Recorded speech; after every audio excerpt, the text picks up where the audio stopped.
haven't formally exercised in 3 weeks. So let's talk about what I've learned, how I felt, and the shocking revelations that I've found along the way. Welcome back to Wellness Fixes the Pod. I'm your host, Dr. Kelsey Vick, a board-certified orthopedic doctor of physical therapy and a pelvic floor physical therapist. And as a doctor of physical therapy, I am obsessed with movement. I love movement. I love exercising. And to say that it has been 3 weeks since I've formally exercised is huge for me, because I think it's probably been since I started working out, started sports as a young kid when I was 2 or 3, that it's been 3 weeks since I've actually formally worked out. That is saying something huge. And typically I would not recommend that at all. But I found some shocking things that have happened within my body with these 3 weeks off of purposeful exercise that I want to chat about today and sort of problem solve through it with you guys. So hopefully to not necessarily say you should take 3 weeks off, but to give a little insight into how I think about my body and how I always say it's experimentation when it comes to movement, when it comes to fueling, when it comes to sleep and hydration and how you live your life and how you live your days. It is experimentation. And this is one experiment I did not anticipate having to do, but it's something that I'm kind of glad I was forced into because of the insights I've been given within my own body. So we're going to chat about it today. So I guess a little background, if you've been listening to the pod and you've been a longtime listener, you know that I previously used to do 2 episodes a week. And after the May podcast festival, where it was just go, interview, so much fun in May. And I had been doing 2 episodes since January, and I absolutely love doing 2 episodes. I began to hear this whisper in May of, Kelsey, let's start dialing back a little bit. Maybe let's go down to just the 1 time a week episode during the summer and then pick it back up to 2 times a week starting back in the fall. For some reason, it was just a whisper that I had heard, and I rely heavily on my faith. So I felt like it was a whisper from God for some reason that I needed to listen to. And it was a very hard decision because I love being creative. I love educating. I love doing the 2 podcasts a week. It's a lot of fun for me. So it was really hard for me to, listen to that and step away from that part of my creativity and that part of my work that I really, really enjoy. But I really felt called to decrease that frequency, to decrease the amount of effort I was giving to the podcast for some reason. And that next week was when the reason sort of revealed itself to me. And I think I said back maybe a few episodes ago that I would give an update. And you guys might notice that the last 2 episodes, I'm in a different location, but we actually purchased our first investment property, which has been something that my husband and we dated in high school, and we used to talk about it in high school as something that we would really like to do is just host people in our home, whether that be through short-term rental, long-term rental, just be able to host people and serve people in a way, because I love the idea of creating a space that people can come and enjoy their family, their friends in, and just creating this atmosphere of community and enjoyment. And so we were finally able to do that after not planning on doing that this year. So it was definitely a shock and definitely something that we did not anticipate doing this year, but this house came on the market and we were like, wow, that is perfect. It's in the area that we would really like to be in. So we are going to live here for a period of time while we sort of prepare everything and dip our toes into everything. But it's very exciting because it is something I'm very proud of us for, but it has been an absolute whirlwind of a journey over the last probably 5 or 6 weeks now. And our families have been so helpful, so great. We could not have done it without them. But that is why over the last 3 weeks, since we've actually moved into this new home and have been trying to prepare our other home for the new tenants that are moving in, it has just been chaotic and something that we brought upon ourselves, but something that I did not anticipate not working out for 3 weeks. So it was a shocking sort of switch in my routine. And this choice that we made in order to go through with this house has brought about a lot of chaos within our lives. And so formal exercise for me has been placed on the back burner.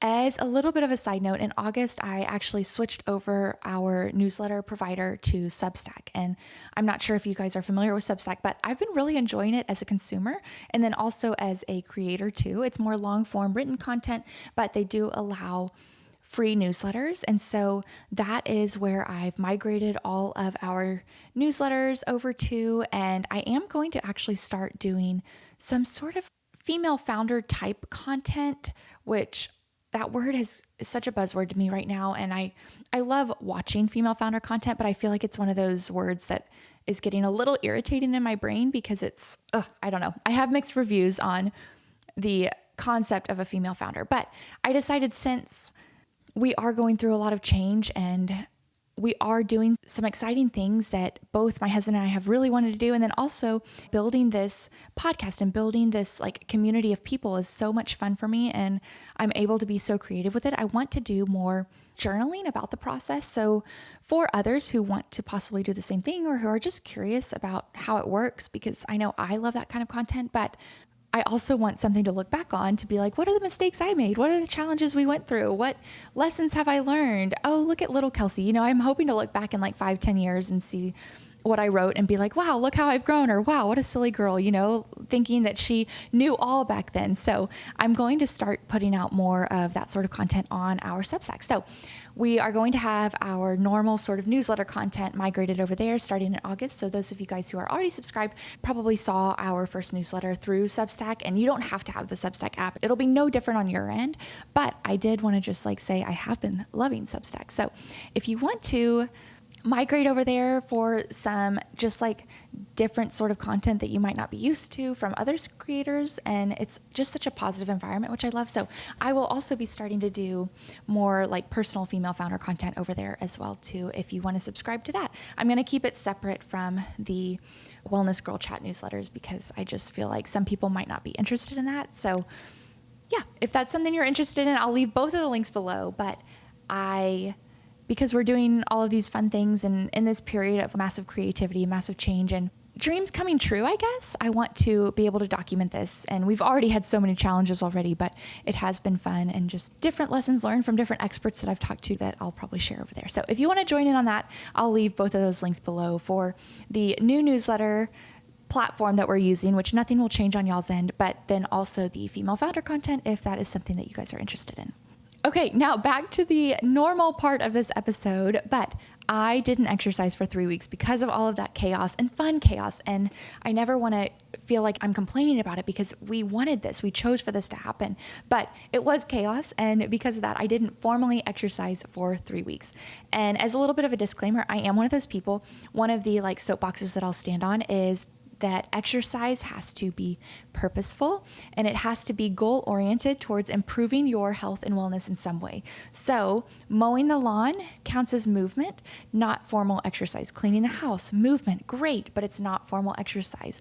Walking to pick up and move boxes like we were doing is movement, great, but it's not formal exercise because my goal of the exercise is not in order to improve my health and wellness. So that is the actual goal of exercise. And I have a lot of people who will come and say, oh yeah, I exercise every day. I garden, which again, amazing, great, not formal exercise. So that is one of my soapboxes that I'll stand on, that it does have to be purposeful, which is why I'm saying I didn't work out in 3 weeks because for me, it was not purposeful. I was moving. If you've ever moved, you have to fill up boxes, you have to load them, you have to walk them into the house and into the moving truck and all of these things. So I was moving, I was active, and I did actually surpass my move goal on my Oura Ring every day of those 3 weeks by a lot. But I also wasn't recovering as well. I wasn't sleeping as well because we really were in this time crunch of moving in order to get out of our old house and get into our new house. So although I was active, I did not have purposeful exercise, and stress was also like off the charts. You could see that on my Oura Ring scale that my stress levels, some days were okay, but most days they were crazy where it was like, Kelsey, you have not been very restored. You have not had very much restorative time today. You've been in a high stress state. And that was just based on the amount of activity that I had every day from, sun up to sundown, because again, we were in that time crunch. However, throughout all of that, I still was also trying to prioritize sleep. So I say I haven't exercised, which is true, but I have been moving and just generally active over the day without it being considered formal exercise.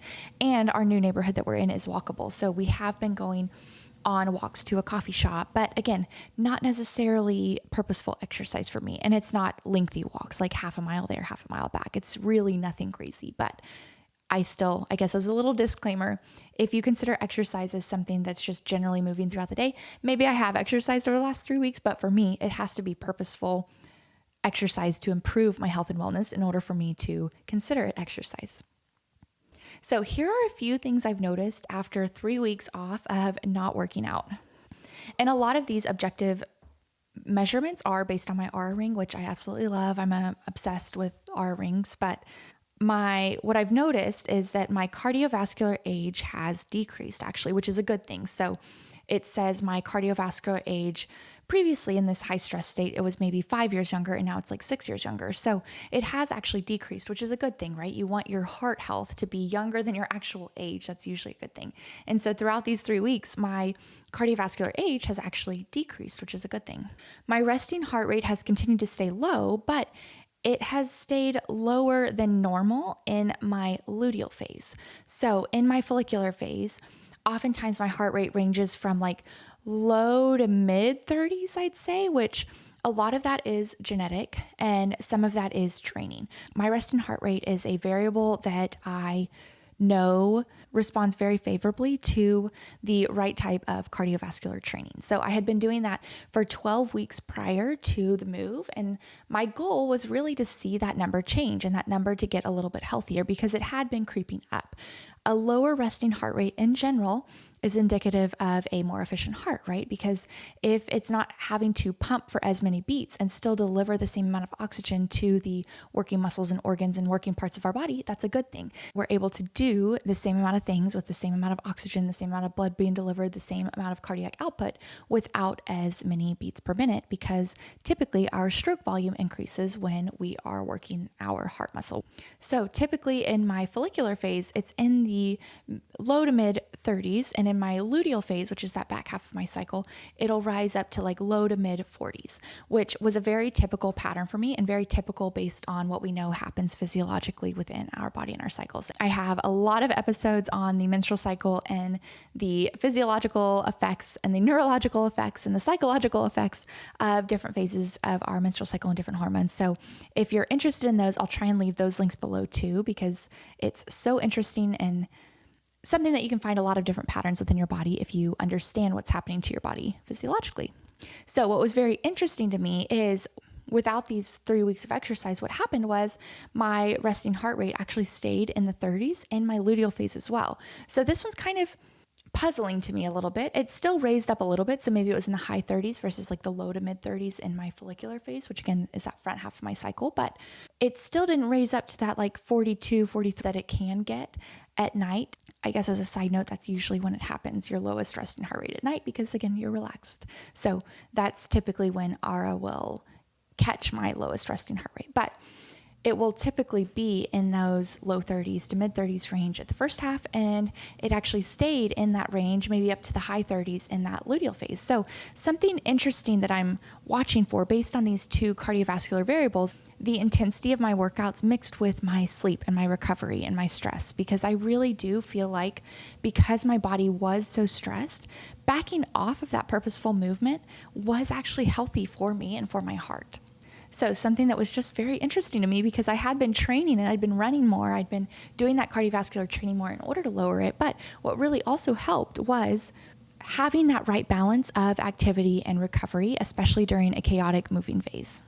Some of the negatives, I guess, that I've noticed with 3 weeks off of working out is that I feel weaker overall. I feel a little bit flabbier overall. And I just feel weaker, especially with moving. I notice it more where my back and my SI joint, which is sort of that junction between your low back and your pelvis and where a lot of load transfer happens and torque and torsion and all of this twisting and stuff that happens at your pelvis and your low back, that's sort of that transition zone. But I was having a little bit more back tweaks and SIJ tweaks happening, when I wasn't exercising and when I wasn't activating those postural and those core muscles and just muscles in general, like my glute muscles, anything, like I was moving and I was working those muscles in that way, but I wasn't purposefully activating them or working on what we call that like anticipatory control that happens when we're about to move something heavy or carry something that's out of our base of support. So I noticed I felt weaker overall, which is not something that I want to have happen. And then I also felt a little bit more tweakiness in my low back and my pelvis that might have been staved off had I been exercising more consistently during those 3 weeks. And then the last thing I noticed was that I was less hungry. It was harder for me to eat the right amount of calories and get the right amount of nutrients in my body every day because I wasn't purposefully like expending those calories with exercise. And I think although it's not necessarily the amount of calories burned during exercise that relates to the lack of hunger that I feel, I really do think that it was more of a long-term effect where I wasn't activating those muscles. I wasn't activating my heart in a high enough intensity way in order to cue my body to refuel in the way that it needed in order to build those muscles and to build that heart muscle back up. So I think it wasn't necessarily that I was burning less calories because I wasn't working out. It was just this long-term effect of when you exercise, your body is going to naturally need more fuel in order to build the body up in a better way. So I think it was just a lot harder for me to eat the right amount of calories, a sufficient amount of calories. And I definitely noticed myself eating less overall, whether that was partially because of just the moving and the chaos, but also partially because I wasn't providing my body with that stimulus to need those building block components in order to build back up those muscles that I was working through exercise. So with 3 weeks of not working out, I'm excited to get back into it. It was an interesting experiment, something that I don't necessarily think everyone should do, but it was very healthy for me to understand, especially the cardiovascular variable, because it helped me to realize that maybe I wasn't giving my body enough time to recover and that I might need to tweak the balance of how I'm working out, how I'm recovering, how I'm resting in order to maximize some of those cardiovascular variables. So thank you guys for listening. If you want any of those links to any of the newsletters, I'll leave those down below. I'll also leave the links to all of the previous episodes that I mentioned if you want to check those out too. But thank you guys so much for listening, and I'll see you guys again on the next episode of Wellness Big Sis the Pod.